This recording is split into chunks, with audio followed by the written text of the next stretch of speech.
अस्सलाम वालेकुम दोस्तों, मैं सैयद आरिफ वक़फ़ सेवा मंच से। मेरा मोबाइल नंबर है 9920080022। पिछले इतवार को मैं वीडियो बना नहीं पाया था बिकॉज़ कि ईद उल अज़हा था, तो ईद मना रहा था और मुझे पता था कि आप लोग भी ईद मनाने में मसरूफ़ रहेंगे, तो मतलब वीडियो बनाना सही नहीं था, इसलिए मैंने नहीं बनाया था दोस्तों। तो चलो आज बात करते, संडे है, वक़फ़ के एक होनहार और दिलचस्प इंसान है जो मेरे दोस्त भी है, खालिद बाबू कुरैशी जनाब। इनके बारे में, इनका अपॉइंटमेंट जो हुआ था वक़फ़ बोर्ड के अंदर, ये हुआ था सितंबर 2017 के अंदर। डेट याद रखो दोस्तों, ठीक है। सितंबर 2017 के अंदर इनका अपॉइंटमेंट महाराष्ट्र स्टेट गवर्नमेंट ने, जब बीजेपी की गवर्नमेंट थी तब उन्होंने उनको अपॉइंट किया था नॉमिनेट करके, ठीक है। इतना तो आप याद कर लीजिएगा। खालिद साहब, अस्सलाम वालेकुम। मुझे पता है कि आप हज पर है। पिछले इतवार को हमारी ईद थी इंडिया के अंदर, तो आपने, मुझे लगता है कि शनिचर को ही मतलब कि अरफात में ईद मनाई है ना। मेरे पास में वो जो बार काउंसिल के अंदर आपके खिलाफ मैंने जो अर्जी लगाई थी, पिटिशन लगाई थी, उसका जजमेंट पिछले जुम्मे को आ गया था खालिद भाई। लेकिन चूँकि मैं एक समझदार हूँ और मैं समझता हूँ कि मेरे दोस्त खालिद बाबू कुरैशी साहब हज पर है, तो मैं वो चीज़ को संडे को नहीं ला पाया। मैं नहीं चाह रहा था। खालिद भाई, आप हज पर है, अल्हम्दुलिल्लाह आप हज पर है। आपके वीडियो आ रहा है फेसबुक के ऊपर, आप कंकर मार रहे हैं शैतान को, अल्लाह के पास सामने हरम शरीफ में दुआ मांग रहे हैं हम सब के लिए। शुक्रिया। मैं अल्लाह ताला से गुजारिश करता हूँ कि अल्लाह ताला आपकी वहाँ पर मौजूदगी को कबूल करे, आपकी दुआओं को, इबादतों को कबूल करे। और मुझे यकीन है कि आपने दुआ में हम सबको याद किया है। शैतान को कंकर मार रहे थे ना, तो एक रस्म है हज की, करना भी चाहिए। आपने किया, माशाअल्लाह, बड़े जज्बाती लग रहे थे आप खालिद भाई। आपके अल्लाह ताला अरकानों को कबूल करे। जिस वक्त आप शैतान को कंकर मार रहे थे, तो मुझे ऐसा फील हो रहा था पर्सनली कि खालिद भाई के अंदर का जो शैतान है वो निकल गया है। क्योंकि जज्बातों में मुझे ऐसा आपके चेहरे के एक्सप्रेशन से लग रहा था खालिद भाई कि यस डेफिनेटली आप शैतान को कंकर मार रहे, जज्बात से मार रहे, तो आपके अंदर का जो शैतान है वो निकल गया है। प्लीज़ खालिद भाई इस बात को नोट कीजिएगा। आप अभी भी वहीं पर हो। साथियों, बात में लेके चलता हूँ आपको। 2017 में जब हमारे खालिद साहब महाराष्ट्र वक़फ़ बोर्ड मेंबर में आए, तो ये इनका अपॉइंटमेंट हुआ था, जो कैटेगरी में हुआ था वो कैटेगरी थी elected member of Maharashtra bar council. तो मैं थोड़ा सा आपको लीगल चीज़ समझाता हूँ दोस्तों। खालिद साहब, थोड़ा सा मैं आपसे वक्त लेना चाहूँगा। साथियों, सेक्शन 14 जिसके अंदर ये जो मतलब कि हमारा अपॉइंटमेंट होता है वक़फ़ बोर्ड मेंबर के ऊपर, वो सेक्शन 14 के बारे में आपको मैं बताऊंगा। सेक्शन 14 क्या बोलता है? Composition of Waqf board. Waqf board के अंदर दो कैटेगरी के लोग आते हैं, दो कैटेगरी के अंदर लोग आते हैं। एक इलेक्टेड कैटेगरी है और दूसरी है नॉमिनेटेड। ठीक है दोस्तों, be very clear, I am talking very specifically that there are two categories which has been mentioned in this particular section by the government. Now the one category is elected category, wherein जहाँ पर पहला आता है section 14(1) के अंदर जो है कौन होता सकता है, पहला चेयरमैन होता है, बाद में आता है 14(1) का 1 है चेयरमैन, 14(1) भी है, 1 and not more than 2 members as the state government may think fit to be elected. See, this particular word is very important. To be elected from each of the electoral college constituting of Muslim, फिर उसके अंदर एक है to be elected। ठीक है, तो जो elected है, जो इलेक्शन जीत कर आए हैं, उन लोगों को ही लिया जाता है वक़फ़ बोर्ड के अंदर, ये इलेक्टेड कैटेगरी के अंदर। अभी कौन कौन आ सकते हैं? ज़्यादा से ज़्यादा 2, कम से कम 1। नौ उसके अंदर सेक्शन 14 का 1 का मैं आपको बी पढ़ के सुना रहा हूँ। अब बी का भी 1, मुस्लिम मेंबर ऑफ पार्लियामेंट MP, जैसे हमारे अभी प्रेजेंट बोर्ड के अंदर जनाब हमारे सैयद औरंगाबाद के जो एमपी साहब है सैयद जलील साहब, इम्तियाज जलील साहब, वो बाद में फौजिया मैडम है, तो ये 2 लोग आ गए। बाद में दूसरा है Muslim member of state legislature यानी कि एमएलए, तो जो हमारे वजाद मिर्जा साहब है और एक शायद दूसरे एक है जो धुलिया के शाह फारूक साहब वो आए हैं, ठीक है। तीसरा है थर्ड, दैट इज इम्पोर्टेंट जिसको मैं पढ़ रहा हूँ, ठीक है। अच्छा 14(1) का बी क्या बोल रहा है, पहले फिर रिपीट कर रहा हूँ मैं। 14 सेक्शन 14 का 1 का बी क्या कह रहा है, 1 and not more than 2 members as the state government may think fit to be elected from the following category, from the following things, ठीक है। तो उसका तीसरा क्या बोलता है, Muslim member of the bar council of the concern state और the union territory, ठीक है। तो इस कैटेगरी में खालिद बाबू कुरैशी साहब का अपॉइंटमेंट हुआ था as nominated by the state government, ठीक है सर, ओके। ये फैक्ट है, इसको कोई भी मतलब के चैलेंज नहीं कर सकता है, ठीक है, ओके। इसी अंदर फिर provided that in case there is no Muslim member, provided अगर सपोज नहीं है Muslim member of the bar council of the state और union territory, the state government, फिर क्या होना है, फिर द स्टेट गवर्नमेंट और the union territory administration as case में be may nominate any senior Muslim advocate from the state of the union territory, ठीक है। ये आ गया, ये जरा ध्यान में रख लीजिएगा। चौथा है मुतवल्ली है, ठीक है। बाद में फिर नॉमिनेटेड कैटेगरी के अंदर एक सोशल कैटेगरी का है, बाद में फिर तुम्हारे शिया और सुन्नी स्कॉलर्स है, एक गवर्नमेंट का आ जाता है, फिर ये है।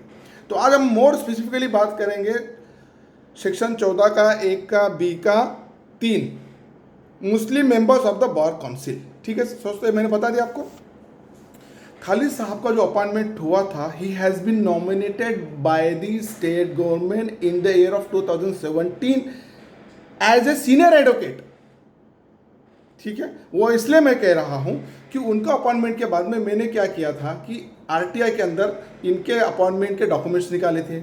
इनके डॉक्यूमेंट्स मैंने जब निकाले तो मुझे पता चला कि he has been definitely nominated, ठीक है, nominated by the state government as senior advocate. ये उनका नोटिफिकेशन भी है और ये उनका डॉक्यूमेंट सब मैंने निकाला था पेपर्स।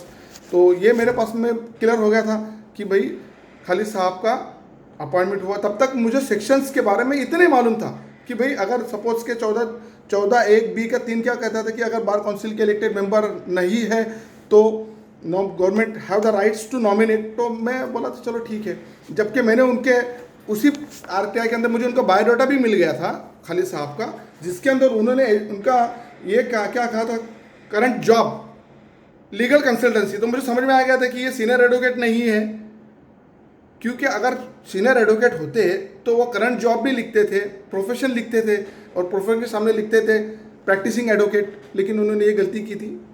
तब तक मैं सब जानकर चुप बैठा था, ठीक है कोई बात नहीं है, क्योंकि चलता है। देर आफ्टर क्या हो गया, क्या मेरे नॉलेज में कुछ ऑनरेबल बॉम्बे हाई कोर्ट के जजमेंट और ऑनरेबल दिल्ली हाई कोर्ट के जजमेंट मिल गए थे मुझे, वो बाद में बात करता हूँ, मिल गए थे मुझे। तो मुझे पता चल गया था कि ये क्या चीज़ होना है। इन बिटवीन खालिद साहब ने एक एप्लीकेशन लगाई थी, कहाँ पर लगाई थी, बैंडा पुलिस स्टेशन के अंदर। उसका तारीख मैं आपको बता दूं दोस्तों, उसकी तारीख थी कुछ 30 जनवरी 2020 के आसपास की थी, क्योंकि 31 जनवरी 2020 को पेपर में एक न्यूज़ आई थी। ये पेपर में न्यूज़ आई थी खालिद बाबू के बारे में। मुंबई, पढ़ के सुना दो। Mumbai BJP leader builder Khalid Babu Qureshi, builder word इस्तेमाल हो गया था। अब मेरे को ये चीज़ बहुत अच्छी तरह से मालूम थी कि खालिद बाबू कुरैशी साहब का जो अपॉइंटमेंट हुआ है एज ए सीनियर एडवोकेट हुआ था, हु हैज़ बीन नॉमिनेटेड। मैं बोला जो प्रैक्टिसिंग एडवोकेट है वो बिल्डर नहीं हो सकता, जो बिल्डर हो सकता है वो प्रैक्टिसिंग एडवोकेट नहीं हो सकता। तो और वैसी गलती थी, मुझे समझ में आ गया था, क्योंकि मेरे पास में 2 जजमेंट आ गए थे। वो बाद में बात कर रहा हूँ आपसे। मैंने क्या किया, 31 जनवरी 2020 के अंदर जब नोटिस ये पेपर में आई, उसके बाद में मैंने इमीडिएटली 23 फरवरी 2020 को एक एप्लीकेशन लगा दी बार काउंसिल में। ये मेरा लेटर है, ठीक है, ये उसका एक्नॉलेजमेंट है। मैंने लगा दी, बार काउंसिल के चेयरमैन को लिखा कि भाई मुझे खालिद बाबू कुरैशी को, है ना, जो बार काउंसिल के मेंबर है, उसके बारे में ऑब्जेक्शन है कि ये अगर प्रैक्टिसिंग एडवोकेट तो लॉयर, बिल्डर नहीं, बिल्डर है तो ये नहीं है। एप्लीकेशन मैंने लगा दी। डेट क्या, 23 फरवरी 2020 में लगा दी मैंने, जब कोरोना स्टार्ट नहीं हुआ था, अप्रैल से लॉकडाउन वगैरह लगे तो मैंने लगा दी थी। ठीक है, सीएम साहब के यहाँ पर भी मैंने लेटर डाल दिया था, सब जो भी करना था मैं कर दिया था। फिर मैंने रेरा के अंदर इनका एक रजिस्ट्रेशन था, वो देखा मैंने साइट पे, वहाँ से निकाला तो भाई साहब का पार्टनरशिप डीड भी वहाँ पर मतलब दिखा रहे थे कि he is a partner in that particular builder, वो भी मैंने डॉक्यूमेंट निकाल के लगा दिया। तो मैंने मेरा कंप्लेंट को फुल्ली ऑथेंटिक करके छोड़ दिया।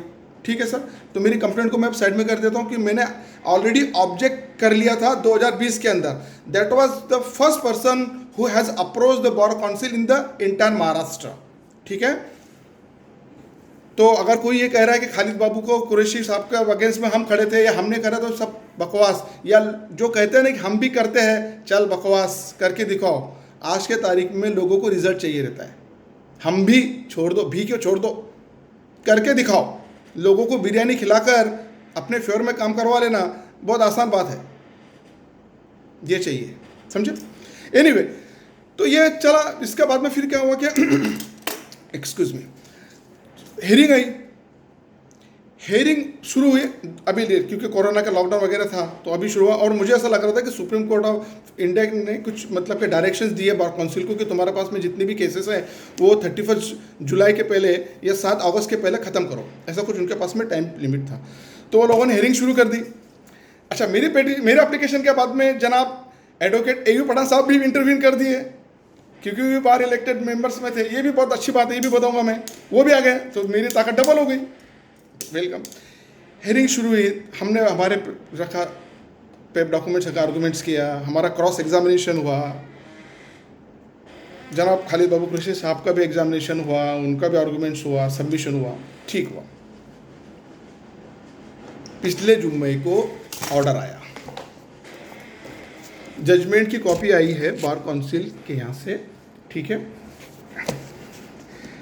5 जुलाई को आ गई। उसके अंदर फाइंडिंग्स क्या, पहले इंपॉर्टेंट पढ़ता। फाइंडिंग 1 बहुत कुछ लिखा हुआ है, लेकिन मैं पढ़ता हूँ। एक फाइंडिंग 1 में लिखा है, it is a unique case.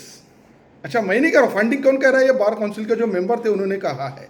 क्या कहा है, पहले लिखा उन्होंने, सबसे पहले लिखा उन्होंने फर्स्ट में, it is a unique case where in the respondent यानी कि कौन, खालिद बाबू कुरैशी साहब, the respondent has not disputed any of the documents produced by the complainants as an evidence against him.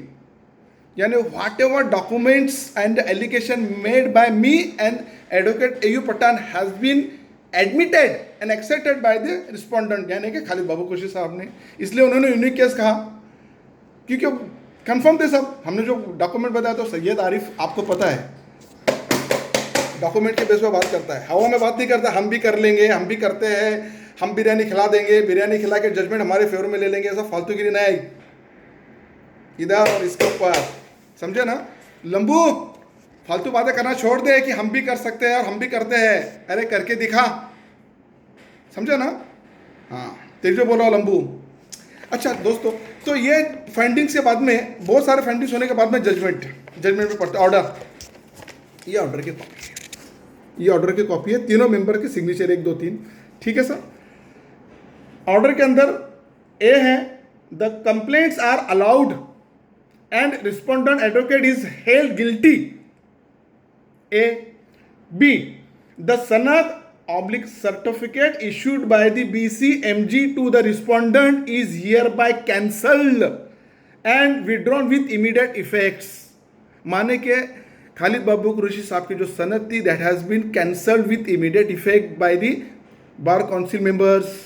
ठीक है सर, आ गया।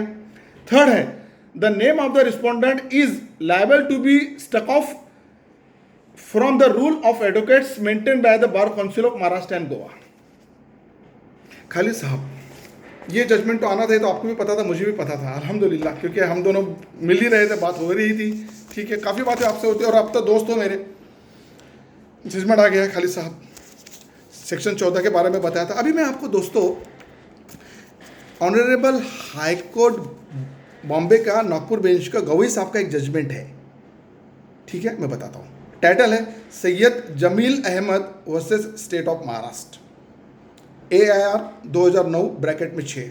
बॉम्बे आर 581। उसके अंदर सिमिलरली दूसरा जजमेंट है दिल्ली हाई कोर्ट का, टाइटल है Rana Parveen Siddiqui versus union of India, AIR 2018 Delhi 90। ठीक है, इसके अंदर जो कॉमन फाइंडिंग्स जो उन्होंने की थी वो ये है, इन माई कंसिडरेशन, मतलब जज साहब कह रहे हैं, in my considered opinion the power to nominate in terms of provision section 14(1)(b)(3) यानी कि बार काउंसिल, ठीक है, section 14(1)(b)(3) of the act would come into play only, कब, ओनली लफ्ज बहुत important, only when there is no existing Muslim member और an ex member into bracket Muslim of the state bar council. माने ये कब आ सकता है, जब when there is no existing Muslim member, और मुस्लिम मेंबर नहीं है, और an ex member into bracket Muslim of the state of bar council. तो जब खालिद बाबू कुरैशी साहब को नॉमिनेट कर दिया गया, तब स्टेट गवर्नमेंट ने क्या देखना चाहिए था, सेक्शन 14(1)(3) के अंदर अगर कोई नहीं तो सीनियर एडवोकेट तो बाद में है, पहले एक्स मेंबर का भी राइट है।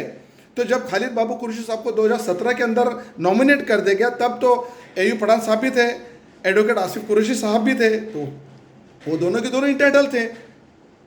तो इसके बाद में भी अगर उनका नॉमिनेशन हुआ था तो पूरा गलत हुआ था, ये चीज़ मुझे पता थी। तो ये डॉक्यूमेंट्स और ये जजमेंट्स मैंने संभाल के रखे थे, ऑर्डर आपके पास में आ गया। अब मैं खालिद बाबू साहब से मतलब गुजारिश करूँगा कि life is not about being rich. Khalid साहब प्लीज़, लाइफ इज़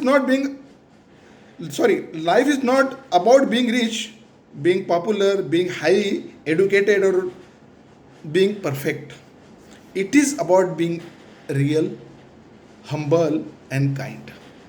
नाउ मैं आपसे रिक्वेस्ट करता हूँ, क्योंकि आप अभी मक्के के अंदर हो शायद, है ना, तो अल्लाह के सामने हो, मेरी गुजारिश है आपसे, अब तो आपकी सनद भी कैंसिल हो गई, गिड़गिड़ा कर अल्लाह के पास में अपने गुनाह जो हुए हैं उससे अब तो आपने माफ़ी मांगी लिया होगा, लेकिन एक बार वीडियो बनाते हुए आपने जो गलती की, जानबूझ के गलती हुई आपकी, आपको पता था कि you are not practising advocate, you are not senior advocate, though you have been nominated, ठीक है, आपको पता चल गया था, चलो अभी पता चला है, अल्लाह के सामने माफ़ी मांगो। और सारे मुसलमान भाई जो महाराष्ट्र के अंदर है, जिन लोगों को मतलब कि तुमने मेंबर बताकर काम किया है, करवाया, जो भी किया है, उनसे माफ़ी मांग लो। खालिद साहब मेरी आपके हम्बल रिक्वेस्ट है, एज ए दोस्त बोल रहा हूँ मैं, एज ए दोस्त, या तो फिर मतलब मैं, और दूसरी गुजारिश मेरी आपसे ये है कि आप इमीडिएटली रिज़ाइन कर दो वक्फ बोर्ड से, क्योंकि आपको टर्मिनेट करवाएंगे तो फिर आपकी बेइज्जती हो जाएगी, अच्छा नहीं लगेगा मुझे। और हम हमेशा जब भी मिले तो दोस्ती के हिसाब से मिले हैं, है ना, आज तक आपने मेरे को देखा है और मैंने भी आपको देखा हूँ, कभी भी मैंने ज़िंदगी में आज तक गलत काम के लिए मैं कभी ना किया हूँ, ना करता हूँ। और मैं जब भी आपके पास में आया हूँ तो हमेशा क्रॉस में भी आपने पूछा था कि सैयद आरिफ आप मुझे फ़ोन करते हो कि नहीं करते हो, तभी भी मैंने आपसे कहा था हाँ। आपने मुझे ये भी पूछा था कि आप मेरे घर पर आते कि ना होते, तो मैंने कहा था कि यस एक मरतबा आया था, लेकिन जो काम के लिए आया था मैंने वो भी काम बताया और वो भी हक ही काम था, वक़्फ़ की प्रॉपर्टी बचाने के लिए आया था खालिद साहब। तो आज भी मैं आपसे बोलता हूँ कि गलती हो गई है, आपसे गुजारिश है कि आप अल्लाह के सामने है, माफ़ी मांग लो। मैं यकीन से कहता हूँ, मैं आपका ये जो इसमें तो अभी ऑर्डर में तो मैं ही हूँ, तो मैं अगर सिंपल अगर पिटीशन लगा देता हूँ या तो स्टेट गवर्नमेंट को लिख देता हूँ तो आपका अपॉइंटमेंट कैंसिल हो जाएगा, बेइज्जती हो जाएंगी, अच्छी चीज़ नहीं है, प्लीज़। हाँ, बाद में अभी तो अभी लोगों का गवर्नमेंट है, बाद में आप अगर आ रहे अदर कैटेगरी में आ रहे तो मुझे उसमें कोई एतराज़ नहीं है, ना ही मुझे उसमें कुछ आपको सजेशन करना है। लेकिन चूंकि आप एज ऑन टुडे, सितंबर में आपका रिटायरमेंट है इस पोस्ट से, क्योंकि सितंबर में आपके 5 साल हो जाएंगे, तो उससे पहले आप रिज़ाइन कर दीजिएगा। एक छोटी सिंपल रिक्वेस्ट है, प्लीज़ खालिद साहब। बाकी तो फिर तो आप बहुत समझदार है माशाल्लाह, ठीक है। दोस्तों मैं एक और चीज़ कहना चाहता हूँ, मिली है ज़िंदगी तो मिसाल बनकर दिखाइए, मिली है ज़िंदगी तो मिसाल बनकर दिखाइए, वरना इतिहास के पन्ने तो यहाँ रिश्वत देकर भी छपते हैं।